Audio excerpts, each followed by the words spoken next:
So good evening, good afternoon. Welcome to this special session of the Africa Football Business Show brought to you by the Football Foundation for Africa. This is a governance series organized in collaboration with Sport Legal. We'd like to take this opportunity to first of all thank our partners, OTB Africa, Palma Sports, C Beyond Leadership Forum, and UNICAF for making these possible. My name is Brian Wesala from the Football Foundation for Africa, and I'll be moderating today's session. We have an interesting topic to discuss today, that is the globalization of sports betting and match fixing. And how is this affecting Africa? How is it affecting football, the business of football in Africa?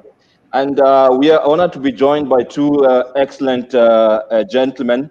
And I will just let them introduce themselves, starting with Manase Chiwewe, who can tell us a bit more about his involvement in sports and football and his interest in the topic, in today's topic. All right. My name is Manase Chiwewe. I work for the University of Zimbabwe here in Zimbabwe. I'm also a research associate at Rhodes University in South Africa. I'm a football scholar in Africa. My work mainly concentrates on fandom, but recently I've taken an interest in issues that have to do with match fixing, gambling, and how this is affecting the development of the game on the continent. So thank you very much, Manase. It's a pleasure to have you here.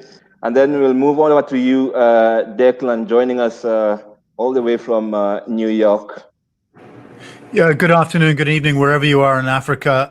Listen, it's a great honor to be here. My name is Declan Hill. I'm a professor now at the University of New Haven, but for decades I was an investigative journalist looking at the links between organized crime and sport. And when I was doing my doctoral research at the University of Oxford in the UK, I traveled to Asia and had the good fortune to be brought into a gang that travels around the world and fixes major football matches, including international football matches featuring African national teams. I've written a number of books. You can see them up on my bookshelf behind me. And look, guys, it's a great honor to be here. Thank you for having me and getting this conversation going. Thank you very much, Declan, for joining us. And just to start us off, I think I will ask this question. Usually these two issues, some people say they should be separated when we are discussing them, sports betting and match fixing. We'll start with you, Declan, since you're still on. What's your take on this? Look, first of all, let's, I want to say to every single one of our listeners, our viewers, all the thousands of you guys out there, this is the most important issue in African football. Nothing is as important as this. And I say that because let's start with the basics. African football is the best in the world. The players are the best.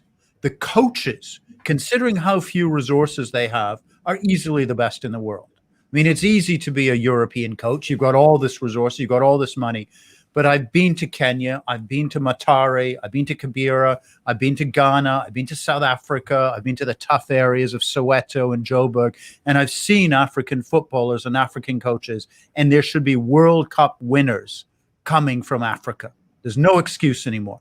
And the only thing that's stopping African football from being the best in the world is corruption. Corruption is so endemic in African football that it's betraying the greatest players in the world. It's treasonous to the great coaches and frankly the great fans. African football has to get past corruption and take its stage where it should be, which is to be the new Brazil, the new fountain of the great talents of this sport. Corruption, match fixing, and gambling go hand in hand. They're interlocked like a chain.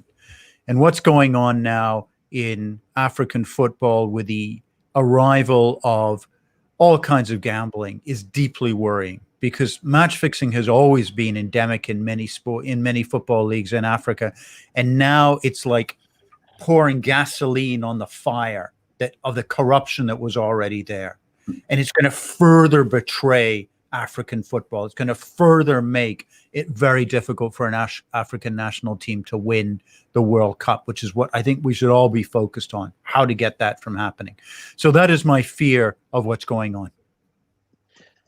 Just to continue on Declan's point and to bring you in, Manase, he says that match fixing has always been a problem in football globally and more so in Africa.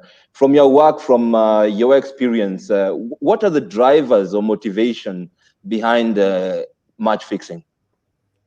Well, when it comes to match fixing, I'll try to separate the two. When it comes to match fixing, I think the biggest problem that we have in Africa is that you've got a confluence of different factors that make it the sort of a perfect storm in terms of gambling and match fixing. You've got a very young population, a population that is also highly unemployed, so there's a lot of poverty. So what gambling and match fixing does is offers some form of hope that you can have a livelihood, especially for young people. And we also have a love of football. As Declan rightly says, we love football. We grow up on football. Some of us, we had dreams of playing this game.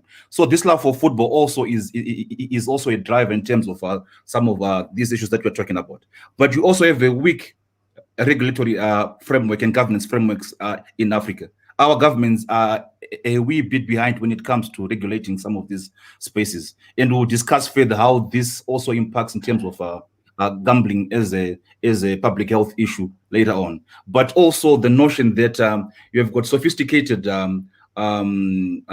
groups now, syndicates that are operating at this level. When it comes to match fixing, for example, most of our players have no chance when it comes to these guys. I will tell you the Zimbabwean case of Asia Gate just shows you how systematic and sophisticated they are in terms of finding vulnerable spots, especially for players that are playing for peanuts, that are playing not for so much money. So they are very vulnerable to some of these issues. So you are seeing most of these issues sort of creating a perfect storm for match fixing and gambling also. Thank you very much, gentlemen, for that. I'll just continue with you, Manase. Yes, you have said that in Africa we have this perfect storm that has kind of created a fertile breeding ground for match fixing. Why is it urgent? Let's just go into it directly. Why is it urgent that we address this issue of match fixing, and especially in African football? All right. So for me, I think the issue is that when you look at some of the problems that face sport, doping, for example, affects one player or one athlete, maybe a couple of athletes. But with match fixing, the problem is that it affects the whole game. The whole value chain of the game becomes problematic in terms of getting sponsorship into the game, getting investment, because in Africa we lag behind in terms of infrastructure, in terms of real value within the game itself. So getting that involved becomes very difficult when you've got a game that is riddled with match fixing, where people cannot trust the results that they're seeing or that are coming out of this game. So for Africa, it's really a matter of life and death for its football going forward. Otherwise, if we don't address this issue at this particular juncture, you are seeing the death of African football as we know it right now. And it becomes very, very critical to actually look at the drivers. And one of the biggest problems that I had not talked about is that we have a problem that football is allowed to regulate itself in Africa. Somehow we are afraid of FIFA banning us if government comes in and things like that. But if match fixing in Africa has taught us something,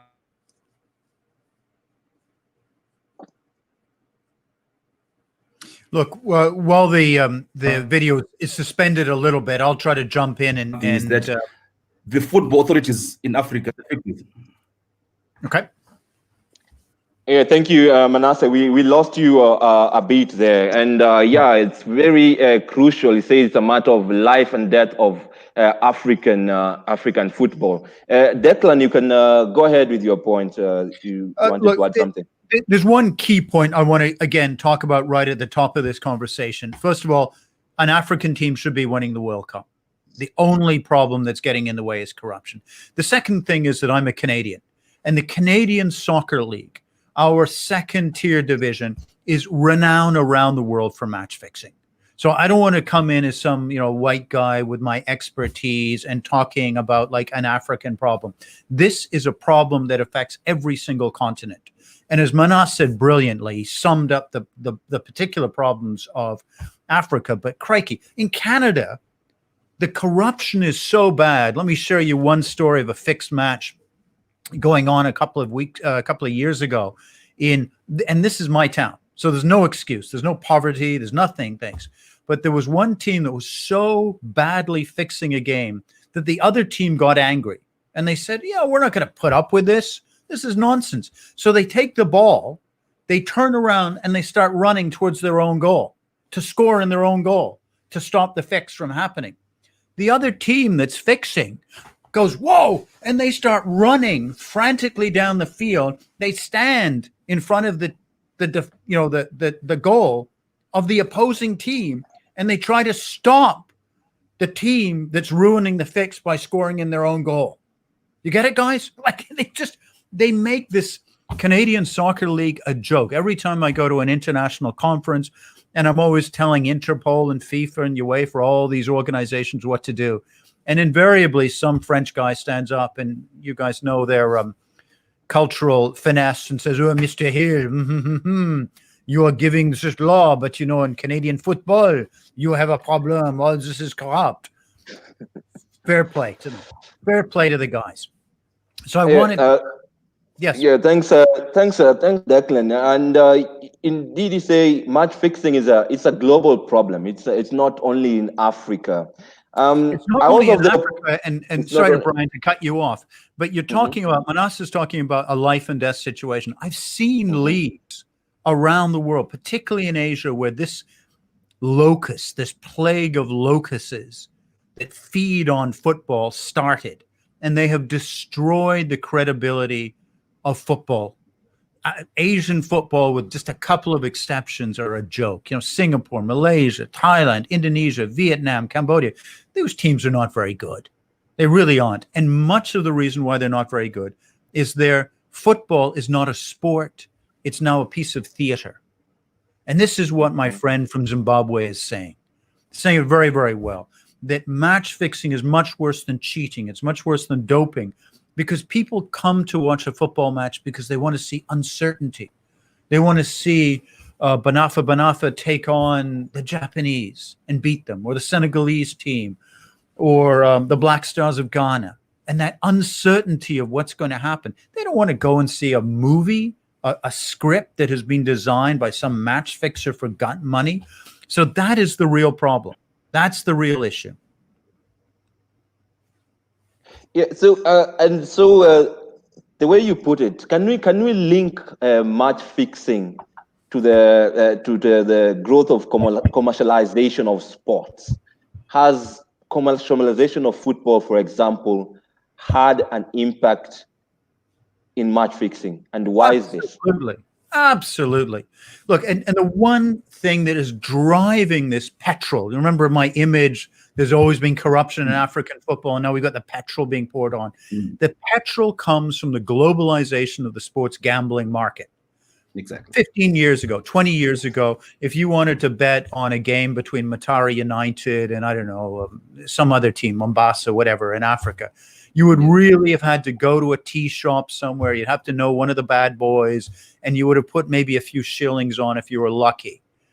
Now, those games from Kibera and Matari and wherever, I'm sorry, brother, Kibera and Matari are two districts, two areas of Nairobi. Sorry, I don't know if you've been here, but just to explain. And they're really poor, and they're quite small, and they really are now having their games offered on these big Asian bookmaking sites. So people can bet on them, and they can bet on them not just in Africa, they can bet on them in Asia, they can bet on them in Latin America. So it's that globalization, which means you can get a lot of money down on a smallish game in a small place like Matari. And two, no one can tell it's worth fixing those games. Ugandan football, Tanzanian football have massive problems now with fixing in ways that they didn't have 5 years ago, because they're now on the global gambling market. Very, very, very interesting, Declan. And we know with commercialization, there are various revenue streams that clubs, competitions are exploring. We have the match day revenue, we have sponsors, merchandise, and all that. But recently, we have seen an exponential growth in the number of sports betting brands that are investing in the industry. Just to continue along whatever you were saying, what what does this mean for the football industry in terms of its reputation, the growth of sports betting, seemingly legal betting firms seem looking to support football globally? Look, first of all, there's nothing wrong with a legal, tax-paying sports bookmaker from sponsoring teams. I think it's a very good idea. I'm in favor of legalized sports gambling. It takes it out of the hands of organized crime. It takes it out of the hands of the mafia. Great. The problem that's going on in North America and in English Premier League and in Africa is that the sports officials aren't making a distinction between the legal bookmakers and the illegal bookmakers. So if a bookmaker comes to a Kenyan team or a Zimbabwean team and they pay taxes, so they're helping the society of Zimbabwe or America where they're doing this all the time, great, not a problem. Let's get some new funding into football. Fantastic. But what's going on now, for example, in the English Premier League, the team West Ham United, which I think many of you guys know, was receiving shirt sponsorship from SBO Bet, which is based in Manila, which doesn't pay its taxes in the UK. Its legal jurisdiction is in the Isle of Man. And we have to make that distinction as football business people between the guys that are paying their taxes and stopping match fixing and sharing information and stopping gambling addiction and the illegal guys.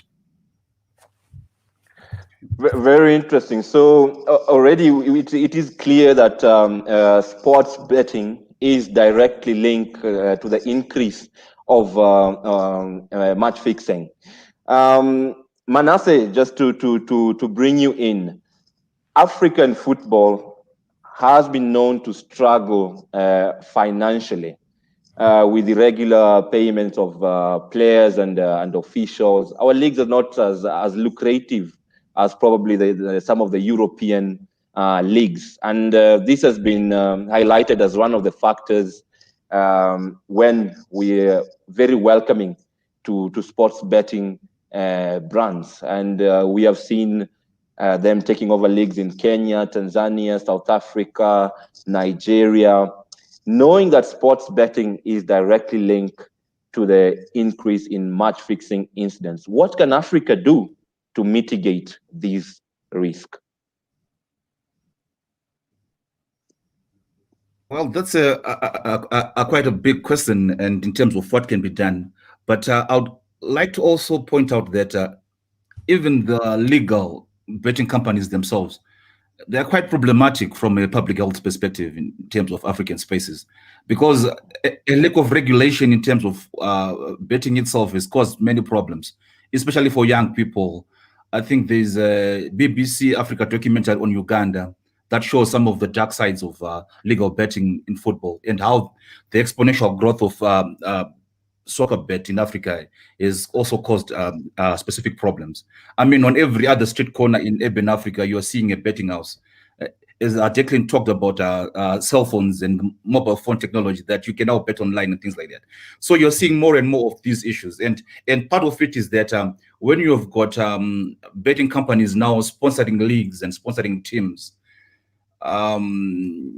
the issue is that, as Declan says, that they are also illegal or very, very much players within that industry that are sort of unscrupulous.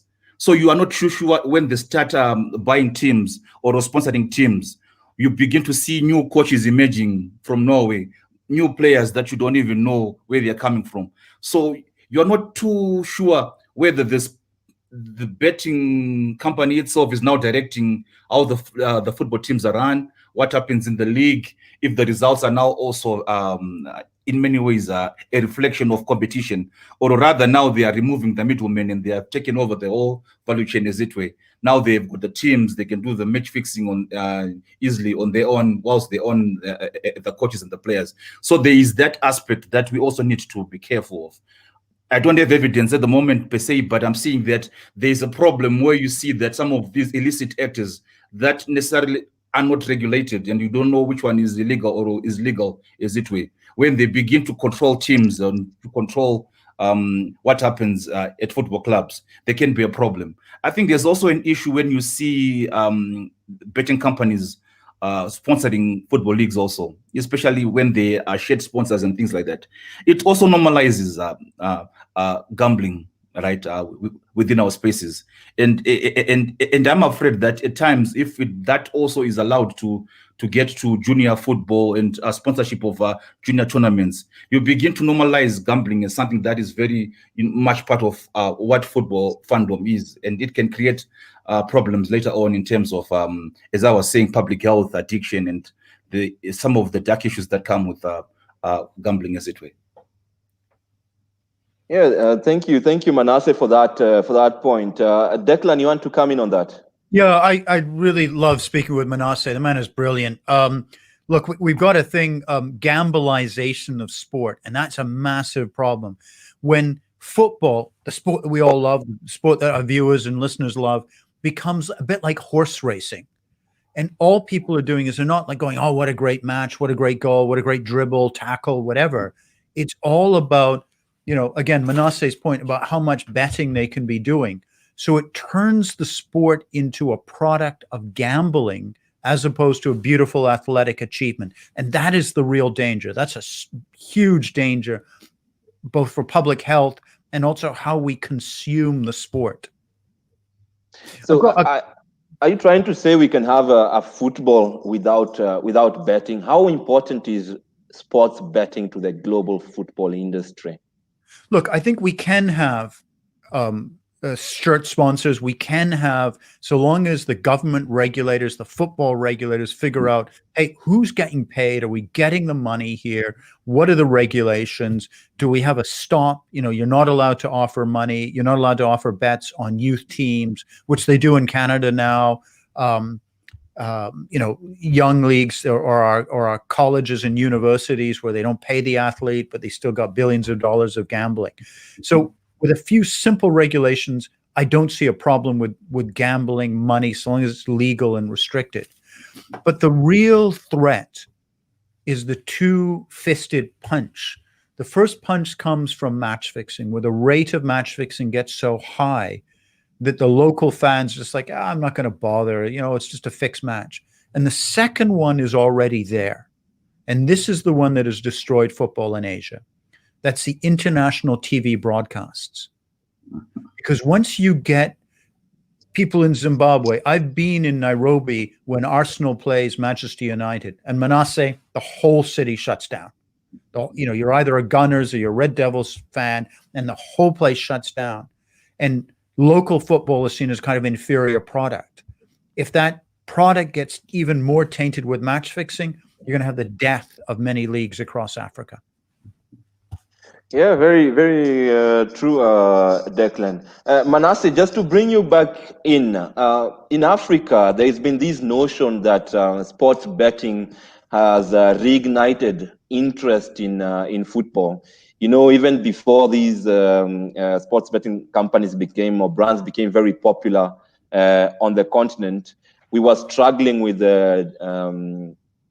dwindling numbers in our stadiums, an effect of the globalization of European leagues. What are your thoughts on this? Has sports betting reignited African fandom in football?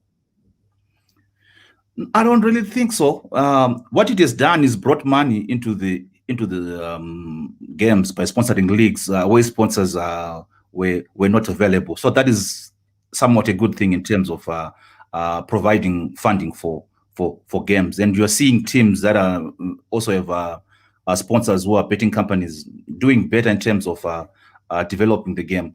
But when it comes to fandom, my fear, as Declan was saying, is that in the long run, Are people interested in the game for the love of the game and the football itself, or for betting purposes that I'm trying to make money out of these games and they're going there, or they are having interest in these games for the sole purpose of betting? Because if that's the issue, then in the long run, you can only bet so much, and you can only be interested in betting so much until you have nothing anymore to give, and you lose the people who are really in love with the game, as it were, who really go to the stadiums to watch the games and to be entertained by what's happening. So there is that notion that it might seem that at first you have this boost, but how sustainable is it in terms of the long run of developing a fun outreach, of ensuring that the fans are entertained by the games, as it were? So for me, I would be cautious in terms of the impact of sports betting companies investing in African football, and see really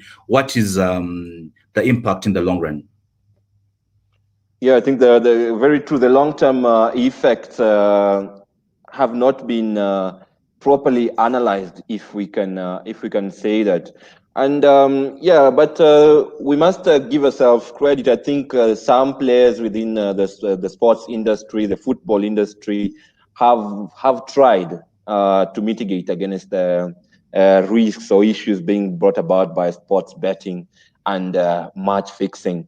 And one of the things they are trying to do, just to switch the topic a bit, is emphasizing on the education of players, as the main stakeholders are usually the entry point for match fixing. So educating players on the importance of ethics, and trying to get them not to, for example, involved in match fixing. I know, for example, here in Kenya, players have been sanctioned for match fixing. We have had up to 5 players in a team being part of international betting rings. We have had people come into the country posing as sponsors and wanting to take control of teams. But it looks like the prevention measures are mainly focusing on players, and that is on their education and awareness. Is this enough, Declan? No. Oh gosh, no. It's a game. It's a total piece of theater. I mean, look, Manase will tell all our viewers what happened with AsiaGate, when basically the match fixers out of Singapore and Malaysia paid the entire Zimbabwe Football Association, from their top officials, from the journalists who were covering it, from the coaches, from the physiotherapists, almost all of them.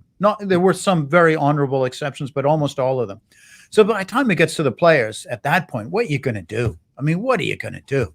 I mean, the corruption among football officials in Africa is so endemic. It's so appalling. I'll share you one more story. It's got nothing to do with match fixing, and all our Nigerian viewers know this story, but maybe there are other people that don't know the story. 2010 World Cup, South Africa. Nigeria is playing 3 of the biggest matches in the world, and these guys come to South Africa ready to take them on. They're staying at a 5-star hotel, and normally an entourage in one of these big games, big tournaments, will be the physiotherapist, the coach, the cooks. There might be 15 or 20 really top senior people. The Nigerian Football Association shows up with 155, and their girlfriends, their mistresses, their wives, their friends, their politically connected cronies. And they look around this 5-star hotel and they think, you know what? We've got a problem. It's just too crowded here. So the problem the Nigerian Football Association comes up with is they kick the players out. I mean, the players, the guys that got them to the World Cup, they push them out of the 5-star hotel to a cheap hotel down the road. And this is where these players are trying to prepare themselves for 3 of the toughest matches in the world. Yes, that has got nothing, obviously, to do with gambling and betting, but that is the exploitation of the players that goes on. It doesn't just happen in Africa. It happens around the world. But in Africa, it's a real endemic problem. So educating the players in a circumstance like that is not going to do any good. Your thoughts on this, Manase? Yeah, actually, I want to take Declan back to his paper he did for Transparency International. He actually criticizes this and looks at cycling back in the doping issues of cycling back in the 90s, how educating players in itself is futile in the long run, because it's a whole system that in many ways the players are the last. I mean, you can't tell a poorly paid player that all these consultants is highly paid coming to teach you about the ethics of sport and not fix any matches, but yet you are very, very underpaid and you're poor. So focusing on the players in the long run won't do much, because the corruption itself it happens at much higher levels, and the players are the last sort of. Actually, in the long run, they're the pawns in the game, like the Asia Gate in Zimbabwe. It's the players that suffered more than the officials. The officials that were involved, nothing really happened to them. But for some of the players, careers ended out of that. But they didn't get much of the money. They were not highly paid out of that scheme. They didn't initiate it. So they were purely pawns within the whole scheme of what was happening. So absolutely, Manase. And look, Brian and all our viewers, what ethics are you going to teach the player? Like, hey, guys, you shouldn't be scoring in your own goal. You should score in the other people. Like, they know that. I mean, it's a fundamentally patronizing, paternalistic view that the players are so dumb. They need to be taught ethics. And look, if you're an African football player at a professional level, what you have done to get yourself there is so extraordinary. They don't need lessons from some high-priced consultant from FIFA or wherever. These guys and women have really fought, and they know their stuff. They need protection from the corrupt people around them, and they need their salaries paid. That would stop corruption in African football immediately. If you just paid the guys what you promised them, not the level of a European player. They know they're not going to get that. You know, the different economy, different league, different sponsorship. But just pay them what they're supposed to get paid. You know, they sign a contract, $2 a game. Great. Just pay them $2 or $20 or $200. But just pay that, and you can really put a dent on match fixing. Yeah, so regular salaries, regular payment of players is important. What other measures can we put in place, Manase, if I can continue with you, just to try and mitigate, because it's a problem that's already there. We're having investigations in different countries going on, but we're probably not going to see an end to this. What other measures can we put in place? I think from my own experience, this requires a concerted effort beyond the football authorities. You can't allow football authorities to investigate themselves and think that anything is going to change. One thing that I've learned with Asia Gate in Zimbabwe is that these guys will do everything they can to protect themselves, to find ways to ensure that nothing tarnishes either the game or their names, and it's business as usual. I mean, in Zimbabwe, it's like Asia Gate never happened. No remedies have been taken into place. There was a commission that had some recommendations, but ultimately it requires concerted effort that brings in expertise from outside the football arena itself. People who understand enforcement of laws, regulations, ensuring that there's a very strong governance structure that looks at the game itself and protects players from these various issues that we're talking about. Otherwise, without that, it becomes difficult to speak about football policing itself in the long run. But now the problem is with Zimbabwe. I mean, the authorities tried to do that. You know, there was a lady who was in the eye of the storm in Declan. She has another case right now. She's now into mining, and she was caught with gold at the airport the other week. But when she was the chief executive officer of ZIFA, she was at the center of Asia Gate. And the authorities tried to deal with her, the Anti-Corruption Commission.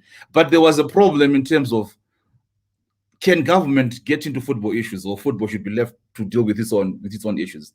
So there are all those issues that I believe that with a concerted effort that brings all stakeholders, law enforcement, the government itself, regulators, football authorities together, there can be something that can be done in the long run around these issues. But you can't escape from the fact that improving the service conditions for players, right? I mean, in Zimbabwe, you've got examples of players going 6-7 months without getting payment. So it becomes difficult to tackle the issue from that perspective.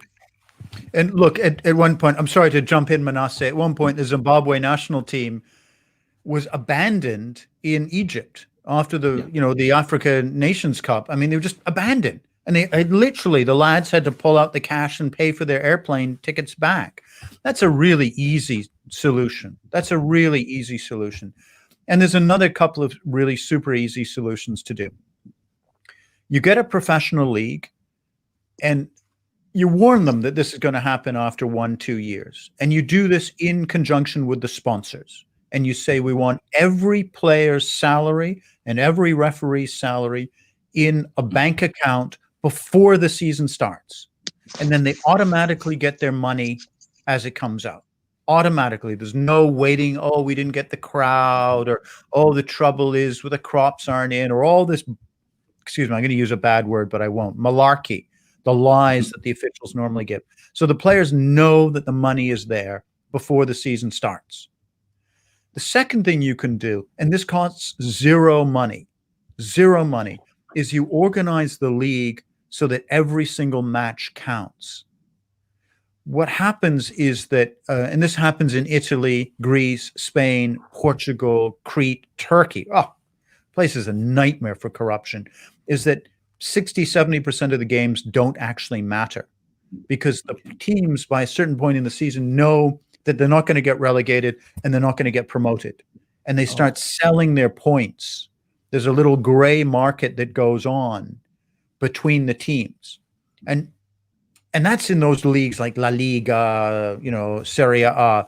Everyone knows that league. Everyone knows those games are being fixed and they're being sold. It's called Il Sistema. So if you're an African league official, you sit down with a couple of your friends and you say, how are we going to organize our league so every single match is important? Do we put it, the East versus the West? Do we put only guys from Mombasa playing Mombasa and then they come and play the Nairobi guys? Do we do playoffs? Do we do district championships? How do we make it so that, do we do it tribes versus tribes? Whatever, ethnic groups versus ethnic groups. Whatever we do, every game is fantastically important. So the players, they want to win that game. It's not like Genoa versus Fiorentina or Genoa versus Benicia a couple of years ago, where they're like, who cares? So every game is important, and that's cheap. And I'm sorry, Brian and Manase, you can see this is my passion, and I want to save African football, and I'm talking too much. I'm sorry, guys. Thank you very much for your insights, Declan, as well as Manase. Really interesting solutions you propose, and we hope that our viewers, our listeners, some of whom are leaders in football or aspiring leaders in football, can be able to adopt and see how we can tackle this for a better football in Africa. Indeed, as Manase pointed out at the onset, we have the talent, we have the passion for the game, and it's really, really important that we protect these and create a thriving football industry in Africa. Outside of the football, and also Manase, you've talked about these, and a lot of your work has also focused on the social costs of promoting sports betting, especially in a continent like Africa, which is economically weak. What are some of the social costs you have observed, and are we doing enough as a continent, as countries at EU level, to address the social costs that come with the proliferation of betting companies in Africa? I think for me, we are sitting on a time bomb in terms of the dark side of sports betting, and nothing much has been done. The problem is that we have allowed an exponential growth of this industry without actually having some form of a social or health impact assessment to just allow us to understand what is the impact of sports betting in the long run. Because from my research in Zimbabwe, with the young people that I have been talking to who are into sports betting, and also reading literature around Uganda, Kenya, Nigeria, you're seeing this thing over and over again, that people are spending money that they do not have in the hope that they will make money. So they call it the multiplier effect, that if I have my $15, if I bet it, somehow it will increase. And everyone is a story of someone who was one big somewhere. So in the long run, you are very much seeing that you are going to have problems in terms of addiction, because gambling is addictive, unfortunately. But we have not had enough in terms of understanding how this addiction happens, what happens when then addiction happens, what are some of the strategies that we can have to mitigate around this issue going forward. Because I can tell you, I've got cases that I've come across of people selling off property, people using their tuition money to gamble, and they've been doing this without knowing how to stop, not understanding what is happening really in terms of what they're doing. So I don't think we've done enough to really understand this dark side to gambling and how it will affect young people. Because there really is hope. I mean, if somebody tells you that if you place a $5 bet on a football match, you're already, in love with football. You know your Arsenal, you know your Chelsea. You have been supporting them for years now. You know that they are going to win. In your head, they're going to win. So it's easy money in many ways in your head, but it never really pans out that way. So I think there's really need to do more work around that. There's a team that's doing this in Malawi, I think from Scotland. Yeah, that is looking at the public health aspects of addiction and match fixing and soccer betting within the Malawian sector. So we are still waiting to understand from their panel data what then has been the long-term effect. But now there's not much work that has been done to understand really this dark side of gambling within Africa. Declan, any views on that? Everyone loses. When you gamble, everyone loses. It's one of those secrets that the bookmakers don't like to talk about. So take your $2, whatever. I don't gamble. I never do, in my position. But I remember talking to a bookmaker from a big European, bookmaking firm in Denmark, and he had about 1 million customers. And I'm like, oh, okay, that's cool. Like, how many of those guys, gamble with you? And by the way, the population of Denmark is about 5 million. So it's 1 in 5 people. And so we were sitting on the streets of Copenhagen, and he was trying to guess who were his customers as they walked past. I bet you that guy gambles. I bet you that guy gambles. Oh, I bet you he gambles. And I said, so how many of these people, of your 1 million people, win? Like win in a year, money back? And he said, about 5. And I'm like, you mean 5,000? And he goes, no, I mean 5. And I'm like 500. He goes, no, 5 people out of 1 million actually win money.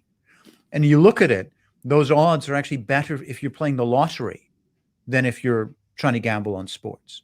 And that's the thing that bookmakers don't like to talk about. They fantasize, they'll find one of those 5 guys, they'll make a big story of him, they'll talk about this, but you lose. And Manase said it brilliantly, that the human toil of gambling is really bad. It is an addiction, and it will cost people their livelihoods, suicides. It's a really endemic problem. And that's a part of education that people need to know about. Just to echo the two of you, I think one of the things that we have as a big risk, I think we tend to focus on the development of football and divorcing that from the development of society. That's why we have these idea that sports betting firms indeed are injecting money into the industry. And as you rightly said, we need a concerted effort to make sure that we have a clean game, first of all, but even more importantly, that sports, football specifically, the most popular sport in the continent, continues to benefit the people, because ultimately we are the ones who are here. And Manase, in your article in the Africa's Elite League, you mentioned the lack of political will to control or to have in place regulations that can help us to control the betting industry and protect the integrity of the game. We also know sports betting has become a very lucrative business, and we have people who are investing in the same space. Do you think, in your view, and if given an opportunity, where would you take the call to regulate the betting industry in Africa?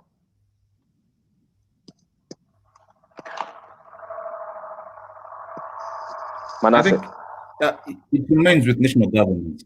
National governments have to do a better job. Hello. Yes, I can hear you. I think for me, it has to be with national governments. National governments have to do a better job of regulating their own spaces and ensuring that what is happening within this industry is above board. And for most countries, they always have this national gambling body that they have, which is there already. So part of it is just developing policies and programs that not only have education but also regulate around age, because now in most countries people as young as 12, 13 are getting into these spaces. Yet there are laws that says that no betting for under 18 or under 25, but no one is listening and following those issues. So those are some of the easy issues that you can just say, please just implement some of the laws that you already have around these issues, right? In terms of what is already there. But the problem is that now also betting companies are very, very creative in how they advertise. They have also robbed in politicians. And one of the issues that they've done is by showing how much, in terms of taxes, the betting industry is paying. So for politicians, they're looking at the tax payments and saying that no, this is a very, very good thing for whatever. So in Uganda, you actually have also the government also, muting the idea that the government should have a betting company of its own because they are losing out on all these foreign companies. Maybe if the government has a betting company, they can actually accrue and amass money out of that. So already it becomes problematic. But for me, national governments should implement policies across the board that in many ways regulate, but also foresee the impacts of gambling as it were. Education, what happens to those that have been addicted in terms of help. So for me, I think national governments. Yeah, thank you very much, Manase. Over to you, Declan. At the global level, what do we need to do? Because we know also these betting firms have become really globalized. And I mentioned in another, and I think in another platform, there's a time you mentioned the illicit betting space is at least 70% of the betting industry. And sometimes you're not really sure where these illegal and legal betting companies merge. What can be done at the global level? Where does the responsibility lie? Look, I'd just like to go back on something Manase was saying. I agree with pretty much everything he said. He's a brilliant researcher and worker. I would take issue, however, because I think there are good gambling companies, there are good bookmaking companies. And if they're paying taxes, if they're genuinely paying taxes and they're genuinely contributing, great. It's another source of revenue. It's another source of things. And it's actually very easy for a government to do, saying, Manase is paying his taxes, but Declan isn't. So Declan, get out of the country. Manase, we're welcome to work with you. You're going to pay your taxes. You're going to contribute to, as you were saying, gambling addiction, making sure that we're not entrapping people in gambling debt, making sure that the people are betting only what they can afford. And finally, sharing data so that we know when the match fixing is going on. If a gambling company is going to do that, great, fantastic, absolutely not a problem at all. It's the problem is that when you get these fly-by-night operators coming in, paying off a few officials, and then doing what they want in a country without paying taxes or doing the addiction, that's the real problem. And that, frankly, is the problem around the world, Brian. To get back to your original question about globalization, you're seeing the same thing here in America. I don't want to get too complicated, but basically, some of the states of America have legalized sports gambling, others have not. So what you're getting is all kinds of weird criminal activity to take money from a state where it's illegal and transfer it into a legal state. So these are not issues that Africa is facing alone. It's happening all around the world. Wow. Thank you very much, gentlemen, for your insight. As we come towards the end of this special session of the Africa Football Business Show, perhaps I'll try and take some questions from our viewers, though I see more questions, more comments than questions. We'll take this one from James Rogoi. To Declan, as an investigative journalist, what's the most interesting case of match fixing you have covered? Hey, James, welcome to the program. Look, it's got to be the Black Stars. I mean, there were a number of guys in the Ghanaian team that were working over a long period of time with the fixers out of Singapore and Malaysia. My colleagues, the investigative journalists in Ghana, did a fantastic program investigating corruption and match fixing in African football. It aired on the BBC Africa and a number of other media sites just before the start of the Russia World Cup. I really strongly recommend that you watch that. Just punch into Google or your search engine, and you'll get their documentary. It was fantastic. Well So done, this is Jeff. just Thanks, mate. a comment from there. Good to see you, Declan. Here, read these match fixing books. Read his match fixing books faithfully. Yes, Declan Hill has published a couple of books on match fixing that could make very interesting reading for people who want to work in the space and help us address this issue. We have another question from James Rogoi again, one of our top fans. Maybe I'll put this across to you, Manase, though we have talked about it. Is it counterproductive then to have betting companies support our football? I think, as I said before, the issue is that if it's done in such a way that it's regulated and these companies are legal and their operations are clear in terms of how they are supporting our football and what comes out of it, and there are no opaqueness and some illicit deals, then that's fair and fine. But the problem is that there are so many nefarious actors now that can use this support for our football to gain sort of a foothold in terms of their other activities that are sort of illicit and illegal. So in a way, it can be productive if it's done in a way that is regulated, in a way that is clear in terms of how the sponsorship or the support is coming through.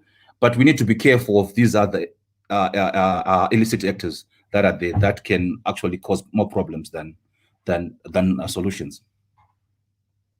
Yeah, we have Charles Fadipe, who says he loves the idea of creating a league where every game counts. Thank you, Declan.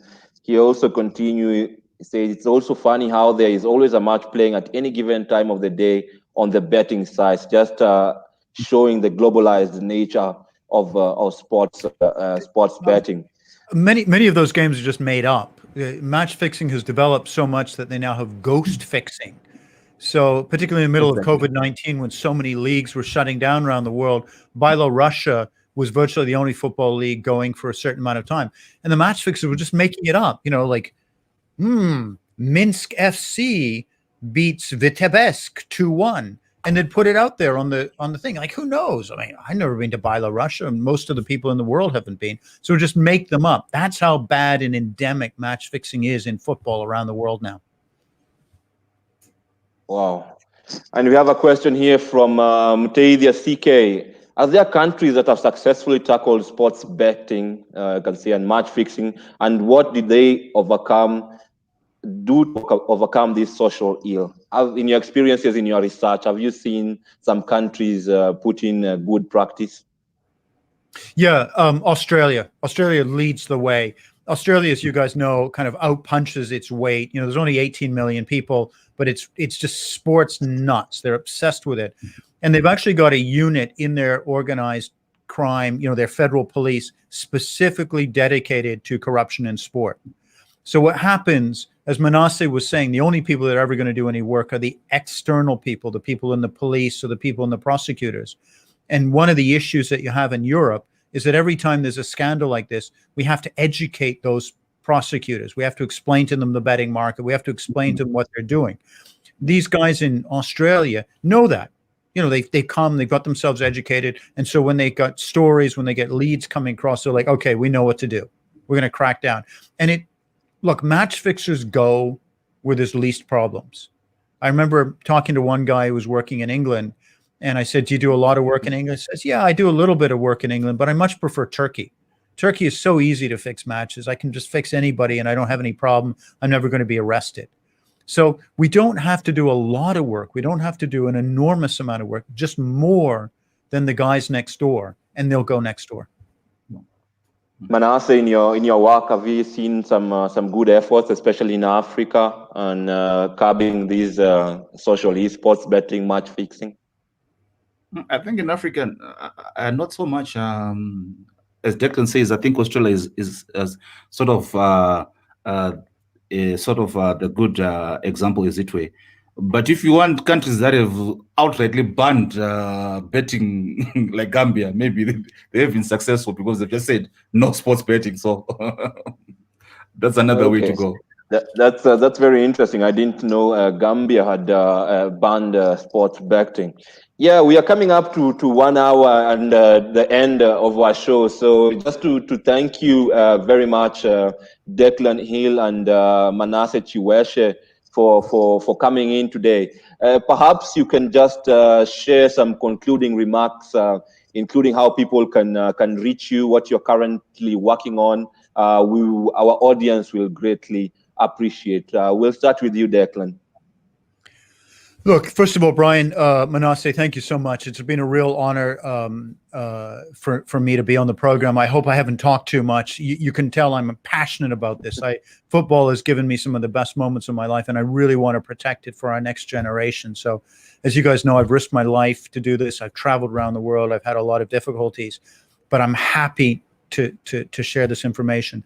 I'm now a university professor in America, and the tide of malarkey, the tide of nonsense that is swimming across Africa now with sports gambling is also happening here in America. So I'm working on that. I've just done a podcast. If you guys want to listen, crimewavespodcast.com. Just done a major interview with the NBA referee, National Basketball Association referee, that was working with the Gambino crime family, taking money.